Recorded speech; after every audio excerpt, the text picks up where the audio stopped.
დამეთანხმებით, რომ რამდენიც საუბრობდით, ჩვენ კიდე უფრო სულ რაღაც ახალი სიღრმეები ჩნდებოდა ილიაში და ჩვენს დღევანდელობასთან დაკავშირებული რაღაც ღირებულებები, ფასეულობები, რაც ილიამ გვიანდერდა.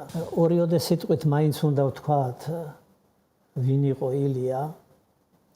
ილია იყო იურისტი, ილია იყო ეკონომისტი. ილიამ დააფუძნა ქართველთა შორის წერა-კითხვის გამავრცელებელი საზოგადოება სხვა დიდ მოღვაწეებთან ერთად. ილიამ დააფუძნა სხვა დიდ მოღვაწეებთან ერთად იმათი წამოწყებული საქმე მიიყვანა ბოლომდე თბილისის სათავადაზნაურო საადგილმამულო ბანკი, რომელსაც 30 წლის განმავლობაში ედგა სათავეში და ეს ბანკი იყო საქართველოს ბიუჯეტის იმ პერიოდისთვის ყველა იმ პრობლემის გადაჭრის დამფინანსებელი, ასე ვიტყოდი მე. მაგას ჩვენ ახლა მე თქვენც და მეც საბჭოთა დროის ბავშვები ვართ. იმ დროშიც კი გვასწავლდნენ, რომ ილიამ ბანკი დააფუძნა, რომ წერა-კითხვის გამავრცელებელი, თუმცა იდეოლოგიური შენაზავებით, რა თქმა უნდა, მაგრამ ყოველ შემთხვევაში რატომღაც იქ უარყოფით კონტექსტში არ იყო განხილული ეგ მომენტი ილიას შესახებ. მაგრამ ხას უსვამდნენ, რომ იქ ილია რაღაც უფრო კლასობრივი დაპირისპირების ამბავში თითქოს ასე ვთქვათ საყოველთაო მარქსისტული იმის მხარეს იყო. თითქოს. რაში არის საქმე, იცით? ამბობენ ხოლმე, იმდენად დიდი ფიგურა იყო, რომ მარქსიც კარგად იცოდა, ადამ სმითიც კარგად იცოდა ილიამ, ბეკონიც კარგად იცოდა.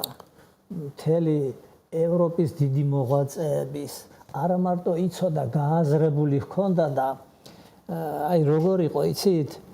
აი ილია ყველაფერს მართალია საქართველოს დამოუკიდებელი არ იყო მაშინ, მაგრამ ყველაფერს იმ პრიზმიდან უყურებდა, რომ აი საქართველოს იქნება დამოუკიდებელი და როგორ უნდა მოაწყოს საქართველოს თავისი ცხოვრება და როგორ უნდა გაითვალისწინოს მოწინავე ცივილიზებული პროგრესული კაცობრიობის მინაღწევარი, როგორ გადმოვიტანოთ იმათი გამოცდილება ჩვენთან.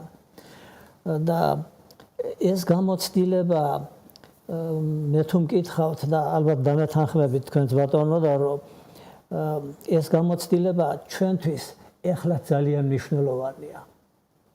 საქმე ის არის, ილია ჯერ კიდე მაშინ ლაპარაკობდა ისეთ რაღაცებს, რომელზეც დღესაც კი არ არის გააზრებული ბევრი მიმართულებით. აი თუნდაც ერთი მიმართულებით, აი ახლა მახსენდება კი არა, გამახსენდა მოვინიშნე გუშინწი, როდესაც ამ გადაცემას ვამზადებდი. მაგალითად, სოფლის მეურნეობაზე უწერია ეგეთი რაღაცა, რომ ჩვენო მამაპაპური მეთოდითო სოფლის მეურნეობის წარმართვა აღარ გამოგვადგებაო, საჭიროა იმ ტექნოლოგიების დანერგვა, რაც ევროპაში შემოდისო ნელ-ნელა და ჩვენც ეს უნდა გადმოვიღოთო. და დღეს ჯერ კიდე არიან ადამიანები და არც თუ ცოტა ადამიანი, რომელიც ამბობს, რომ სოფლები არიქა სოფლები დაიცალა, ადამიანები როგორმე უნდა სოფელში დავაბრუნოთ, რომ იმათ ისევ თოხი აიღონ ხელში და თოხით მოიყვანონ სასოფლო სამეურნეო პროდუქტები. არა და ჯერ კიდე მე-19 საუკუნეში წერდა ილია, რომ აღარ არის დრო ახლა თოხით ამუშავოთ, არამედ უკვე საჭიროა, რომ შემოვიტანოთ დასავლური ტექნოლოგიები. ეს პრობლემა დღესაც გვიდგას. დღეს კიდე აი მიუხედავად იმისა, რომ რაღაცებში წინსვლა არის, მეტნაკლებად ზოგიერთ მეურნეობა აღწევს. მაინც ძალიან ჩამორჩენილი ვართ იმ ტექნოლოგიების შემოტანას.